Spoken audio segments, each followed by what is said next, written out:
soon as your offense gets...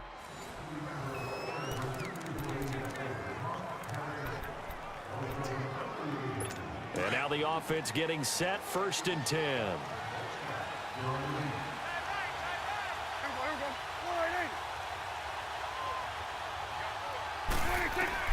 Prescott on 1st down. Throwing over the middle, and it's incomplete. Today's NFL, these big guys are featured receivers. They move them all over the place to try and find good matchups, and they had one. They were just unable to complete the pass. Throwing again, Prescott on 2nd and 10. And he comes back with one complete.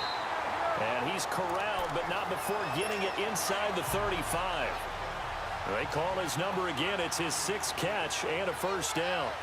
When this offense can get their tight ends involved, they can move the football. Here, a nice route, able to look it in, and picks up the 1st down. Over the middle, complete. That's Schultz. And he'll work it inside the 30 to the 29-yard line.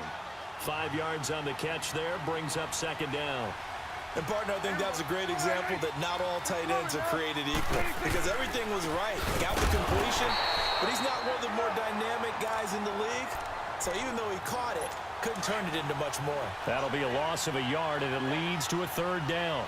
Every time I watch LT blow up plays just like that one, I think of one quote. You can run, but you can't hide. He won a record 3 Defensive Player of the Year awards back in his day. He was also the league MVP in 1986. One of 2 defensive players who won the MVP award in the NFL. The second one, Alan Page with the Minnesota Vikings, the linchpin of their Purple People Eaters defense. A 1st down carry by Elliott. And nothing doing. He's immediately taken down at the line of scrimmage. Officially no gain on the play, and it's 2nd down. Doubling this guy has to be a priority before moving up to the next level, because the big fella, he just ate that one alive, just stuffed it. In fact, before the game, he was talking to us, and he's like, hey, these pants make me look fat. And we said, nah, man, you're just a whole lot of guy. He is well over 300 pounds. He's a big man. Now another timeout called for by the offense.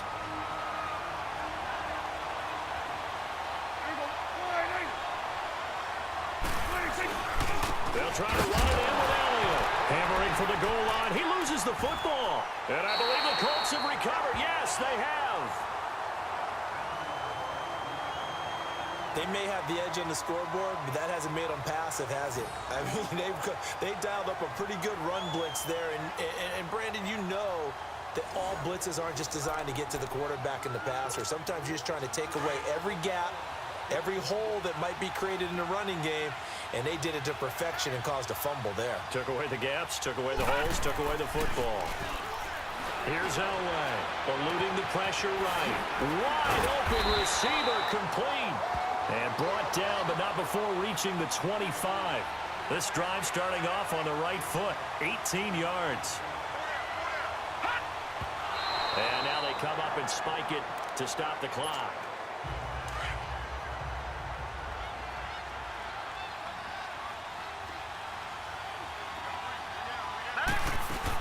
Now on 2nd down, this is Gurley. And he's able to plow forward up to about the 29, just shy of the 30. And before they can run this 3rd down play, we're going to get a timeout.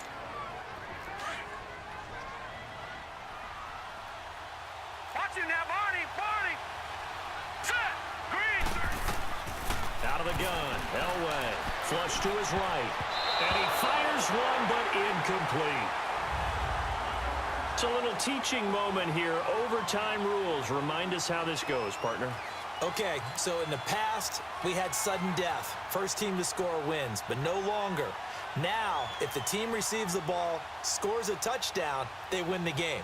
If they kick a field goal, though, or don't score, the other team gets a possession. And after both teams get a possession, then we're into sudden death. First team to score wins the game. So we're right back where we started, all even as the kick's away. And they will not get a chance to return this one as it's through the end zone for a touchback. And now Dallas gets set to take the field. They control their own destiny here. They have the football in overtime. Obviously, a touchdown would win it. And I think teams around the league are still adjusting to the idea of going downfield, scoring a touchdown wins the game because they were used to just going downfield and trying to get in field goal range to win a game. Still having to make that transition. Let's face it now, the ones who are doing it best know they need to go down, attack, put the ball in the end zone, and not leave it up to a field goal and give the other team a chance. Yeah, as we said, they control their own destiny now. They keep on the ground with Elliott. And maybe a measure of revenge there. He's had his way in this one, but this time they get him behind the line.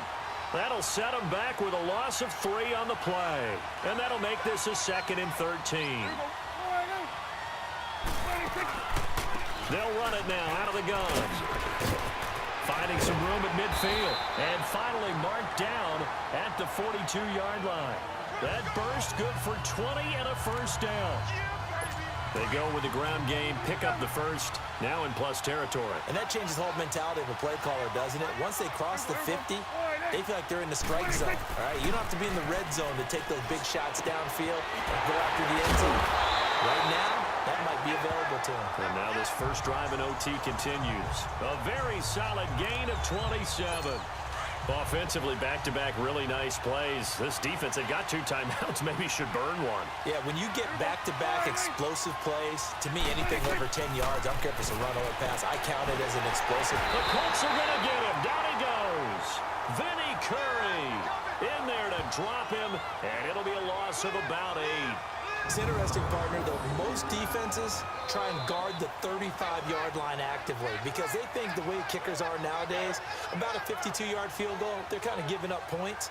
But you get even deeper into territory, you get into the red zone, they're going to guard it even more, which means more pressure, more blitzing.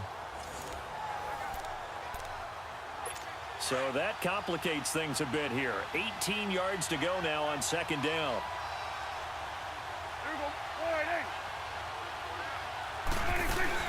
They'll run it now out of the gun.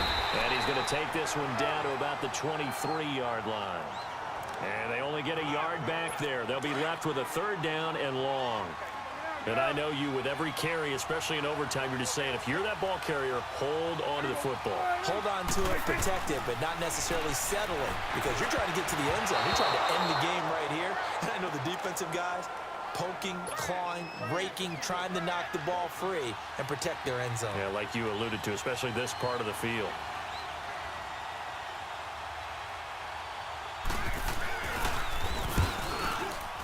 And Bailey able to knock it through.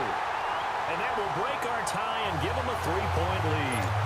They're able to put 3 on the board here on the opening drive of OT, and now up to their defense to try and see if they can hold this one. I like how you framed it up because obviously this game is not over, right? They go down and kick a field goal, then we head to sudden death. But if the defense can hold, take the ball away, turn it over on downs, this game's over. And now Indianapolis set to take the field. The field goal would push it to sudden death. We just saw the field goal on the other end, but I don't think they are thinking field goal. At least not to start this drive. They're not thinking field goal. Not at all, because your point is well taken. Yeah, kick the field goal, you push it to sudden death, but you're also kicking off and giving the other team the ball with a chance to kick a field goal and beat you. Get the touchdown, finish the game off. That has to be the mindset. They sort of got a new lease on life there. If he picks that off, this ball game's over. I can hear it. I can hear it. I can hear it. My defensive backs coach in Tennessee, a lost opportunity is never regained. Used to drive him crazy when I dropped those potential interceptions as that one was there. A 14-yard gain for Indianapolis and also moved the sticks. And the play goes nowhere. Losing yardage back near the 40 at the 39. It's a loss of a yard there, and now 2nd down. Well, that's the big drawback to this play. Even if somehow the quarterback pitches it, he's not immune to the big hit. In this case, he kept it. And he'll be hit from behind and taken down. Tyrone Crawford in there to drop him, and it'll be a loss of about 8. Now Elway on 3rd and long. Man open, it's Moss complete. And he'll have it past midfield almost to the 40 before being taken down. And now we won't see a play on 1st down. We're going to get a timeout instead. They'll be down to just 1 remaining as we step aside here in overtime. All right, here we go. On first, they'll throw with Elway. Buying time to his left. Now he's going to let it go. And this will be caught. It's a touchdown. An absolute stunned silence here as they have come in and stolen this one in overtime. All right.